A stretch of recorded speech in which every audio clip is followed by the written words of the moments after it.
मित्रों, आज हम शिव भक्त नंदभद्र की भक्ति की कथा का वर्णन करेंगे। कैसे शिव जी को प्रसन्न करके साक्षात दर्शन पाए थे। तो चलिए शुरू करते हैं। प्राचीन काल की बात है। बहुदत्त नाम तीर्थ में नंदभद्र नाम के एक वैश्या रहते थे। वे वर्णाश्रम धर्म का पालन करने वाले सदाचारी पुरुष थे। उनकी धर्म पत्नी का नाम कानका था। वह भी पतिव्रत धर्म का पालन करने वाली साध्वी स्त्री थी। उसमें अन्य अनेक सद्गुण भी विद्यमान थे, जिससे उनकी गृहस्थी बड़े आनंद एवं धर्म पूर्वक व्यतीत हो रही थी। वर्णाश्रम धर्म के अनुसार नंदभद्र वाणिज्यों को ही अपना श्रेष्ठ धर्म मानते थे और उसे ही अपनाए हुए थे। नंदभद्र के हृदय में परोपकार तो मानो साक्षात मूर्तिमान होकर विराजमान थे। वे भगवान की पूजा की भावना से अपना समस्त व्यवसाय करते और दूसरों की आवश्यकता का ध्यान रखते हुए थोड़ा लाभ लेकर वस्तुओं की बिक्री करते थे। ग्राहकों के साथ किसी प्रकार का भेदभाव न रखते हुए वस्तुओं के क्रय विक्रय में वे पूर्ण रूप से समता का बर्ताव रखते थे। उनके यहाँ ग्राहकों को अच्छा माल दिखाकर कभी भी घटिया माल नहीं दिया जाता था। वे घृणित वर्जित वस्तु मदिरा आदि का व्यापार कभी नहीं करते थे। सौम्य स्वभाव वाले नंदभद्र का रहन सहन भी बहुत सीधा साधा था।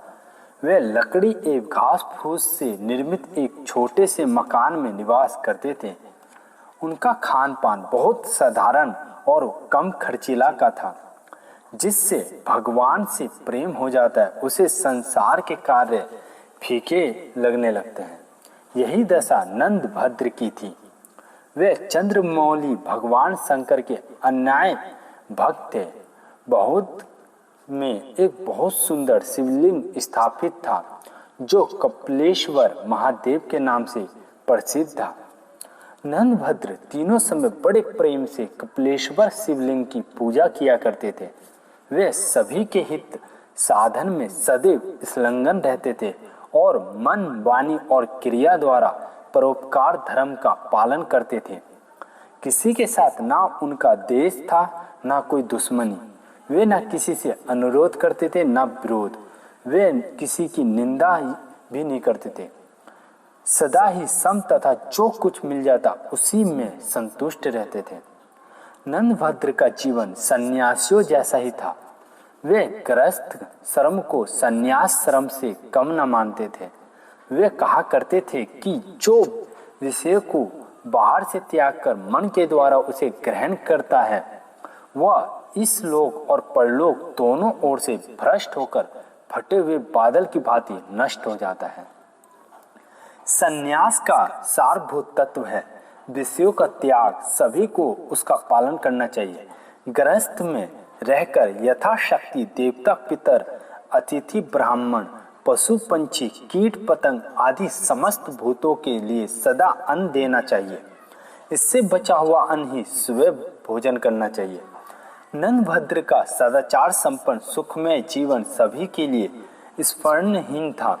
सज्जन लोग सदैव संतों के जीवन से लाभ उठाते हैं, उन्हें देख देख कर प्रसन्न होते हैं तथा उनका अनुसरण कर अपने जीवन को सदाचार में बनाते हैं।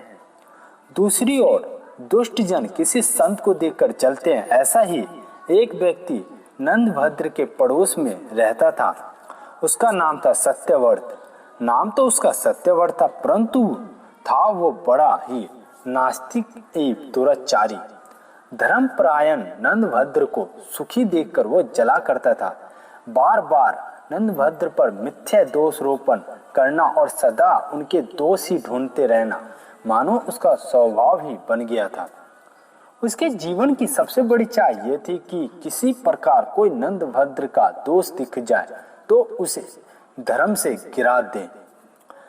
प्रारब्ध के भोग से कौन छूट पाता है? देवता या मनुष्य कोई भी क्यों ना हो, प्रारब्ध का विधान तो सभी को स्वीकार करना पड़ता है।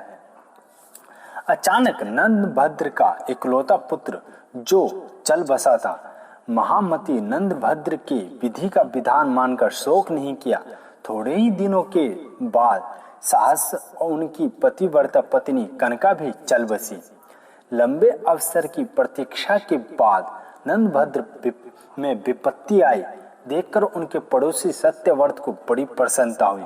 उसने सोचा कि अब मैं नंदभद्र को धर्म भ्रष्ट कर ही दूंगा। वह दौड़कर उनके पास पहुंचा और बनावटी दुख प्रकट करते हुए बोला, भाई नंदभद्र, बहुत बुरा हुआ। तुम्हारे जैसे धर्मात्मा को भी कैसा दुख उठाना पड़ रहा है।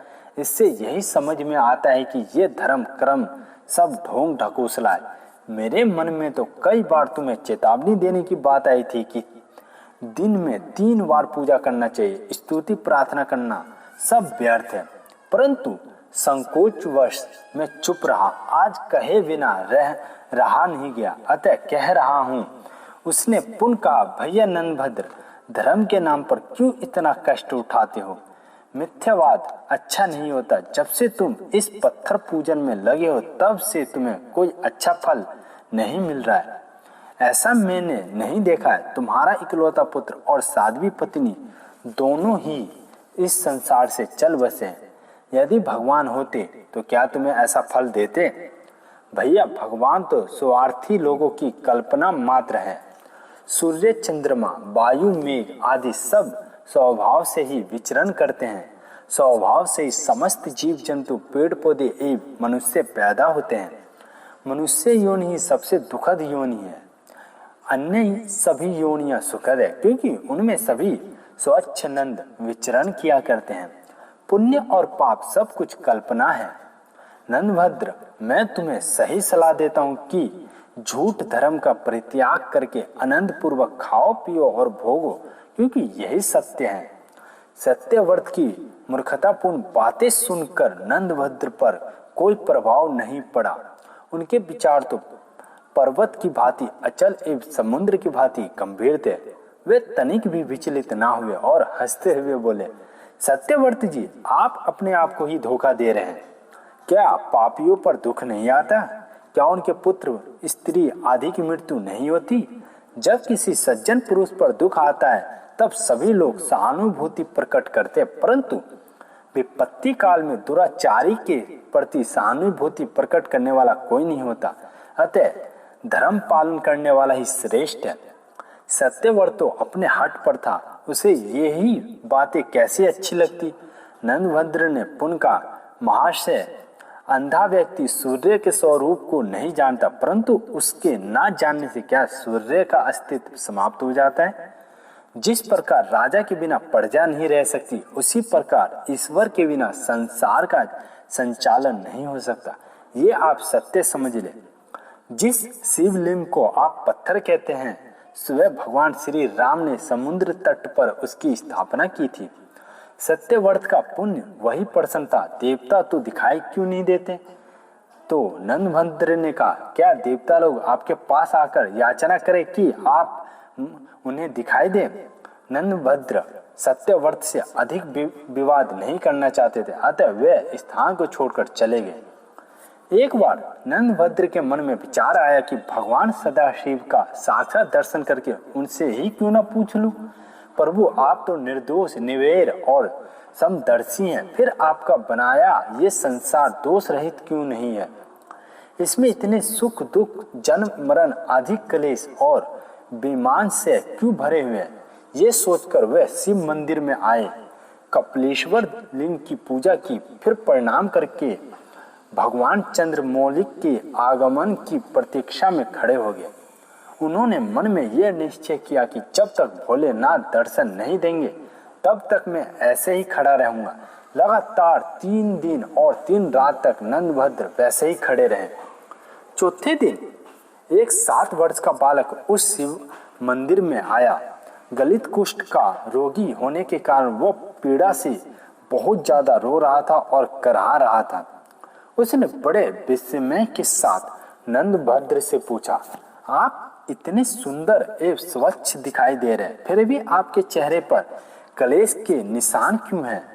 नंदभद्र ने कहा, मन का संकल्प उस बालक से कह सुनाया और सभी बातें कहने के बाद सब कुछ सुनकर उस बालक ने कहा, अब प्रिय, क्या संयोग ए प्रिय का वियोग ये मानसिक कष्ट के कारण है, तब रोग ए परिश्रम शारीरिक कष्ट के मानसिक कष्ट से शारीरिक एवं शरीर के कष्ट से मानसिक कष्ट होता है। औषध एवं उपचारों से शरीर कष्ट दूर होता है एवं ज्ञान से मानसिक कष्ट। मन दुख की जड़ राग है। इस राग से ही प्राणी संसारिक प्राणी पदार्थों में आसक्त होकर दुख पाता है। दुख सुख एवं आयास का मूल राग ही है। राग के वशीभूत होकर मनुष्य भोग की इच्छा करता है। भोग तृष्णा एवं लोभ का जन्मदाता है। तृष्णा का आदि और अंत नहीं है, ये सदैव अजय है। इतना सुनने पर भी नंदभद्र की जिज्ञासा का पूर्ण रूप से शमन नहीं हुआ। उसने पूछा, बालक, पापी मनुष्य धन्य है, संपन्न क्यों देखे जाते? बालक ने कहा, महाभाग, संसार में 4 प्रकार के मनुष्य होते हैं। पहले प्रकार का मनुष्य वो है जिसके लिए इस लोक में तो सुख भोग सुलभ है, परंतु परलोक में नहीं, क्योंकि उसका पूर्व जन्म में किया हुआ पुण्य शेष है। उससे वह भोगता है और नूतन पुण्य का उपार्जन नहीं करता। उस मंद बुद्धि एवं भाग्यहीन मानव को प्राप्त हुआ सुख भोग केवल इसी लोक में लिए बताया गया है। दूसरा वो है जिसके लिए परलोक में सुख का भोग सुलभ है, परंतु इस लोक में नहीं, क्योंकि उसका पूर्व जन्मों प्रायश्चित पुण्य नहीं है। ये जानकर वो तपस्या करके नूतन पुण्य का उपार्जन करता है। उस बुद्धिमान को परलोक में सदा ही सुख का भोग प्राप्त होता है। तीसरा वो है जिसके लिए इस लोक और परलोक में सुख भोग प्राप्त होता है, क्योंकि उसका पहले का किया हुआ पुण्य भी विद्यमान है और तपस्या से नूतन पुण्य भी उपार्जन हो रहा है। ऐसा बुद्धिमान कोई विरला ही होता है। चौथा व्यक्ति वो है जिसके लिए ना तो इस लोक में सुख है और ना परलोक में ही सुख है, क्योंकि उसका पहले का पुण्य तो है ही नहीं और इस लोक में वो पुण्य का उपार्जन नहीं करता। ऐसा मनुष्य को इस लोक और परलोक दोनों में ही सुख नहीं मिलता। ऐसा नराधाम को धिक्कार है। महात्मन, इस प्रकार कर्म एवं भोग के रहस्य को जानकर अब आपको भगवान सदाशिव के भजन एवं वरण धर्म के पालन में बंधन में नहीं पड़ना चाहिए। एक बालक के मुख से ऐसी रहस्यपूर्ण बातें सुनकर नंदभद्र आश्चर्यचकित हो गए। वे उसने पूछने लगे, बालक, आप कौन हैं और यहाँ कैसे पधारे हैं? आपने तो मेरे सब संदेह को नष्ट कर दिया और सभी प्रकार का उत्तर आपने मुझे बता दिया। बालक ने बताया, मैं पूर्व जन्म में बड़ा दंभी और पाखंडी था। मुझ में और भी बहुत से दुर्गंध थे, जिसके फलस्वरूप मैं वर्षों से नीच योनियों में भटक रहा हूँ। भगवान व्यासदेव कृपा पूर्वक मुझे प्रत्येक योनि में सचेत कर देते हैं। उन्होंने ही मुझे आपके पास भेजा है। अब मैं 7 दिन के बाद इस तीर्थ में प्राण त्याग दूंगा और पुण्य फलों को प्राप्त करूंगा। कृपया मेरे मरने के बाद आप मेरा अंतिम संस्कार कर दीजिएगा तथा सूर्य मंत्र का जाप करते हुए 7वें दिन उस बालक ने अपने प्राण त्याग दिए।